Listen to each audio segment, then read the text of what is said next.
What a blessing to be with you here on this Friday. I trust you've had a great week. This has been an unusual week for us here, having the RNC in our city, plus having our Wonder World Vacation Bible School.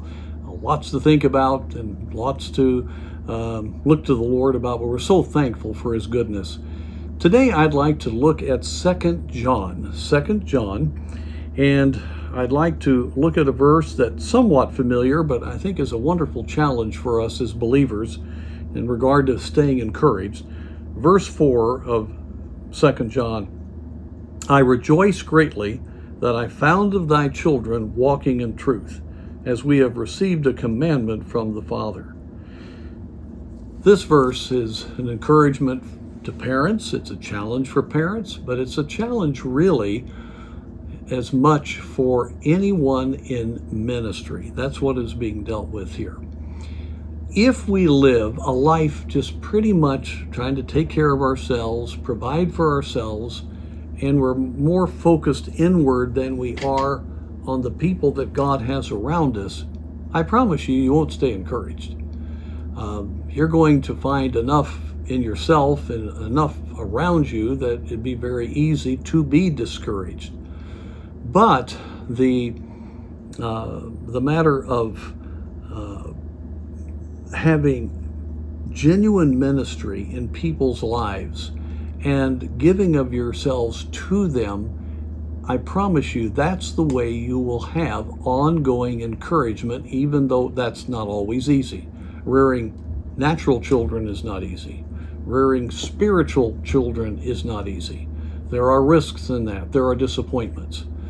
But I promise you, when you invest your life in others, as the Apostle Paul mentions here, he rejoiced greatly when he found some of the folks that he had worked with walking in truth. Oh my, there's nothing like it.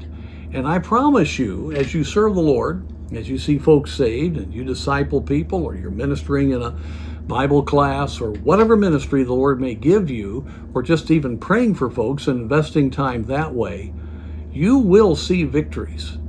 Yes, there'll be some defeats or temporary defeats. There will be things that you'll have to work through with the people that you're ministering to.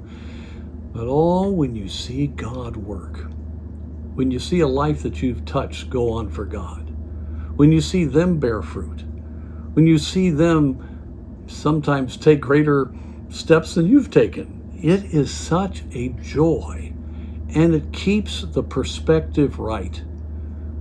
When you live just a lonely life of just doing what you want to do, well, you can only gauge things by how you're doing. And our emotions go up and down, and we obviously have our own struggles, and Satan can easily get at us when we're in that kind of situation. But when we are really sacrificing for others, teaching them the Word, praying for them, mentoring them, doing all that God wants us to do in the lives that He has given to us, and then we begin to see the miraculous grace of God. I'm telling you, I don't care what happens on the international front. I don't care what's happening in the elections.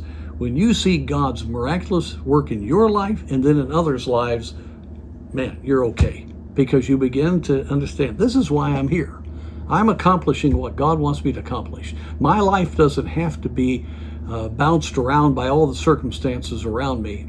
I've got a course, a road, a way that God has given me that I'm staying on, and I am so thankful to see God intervene even through the difficulties of ministry.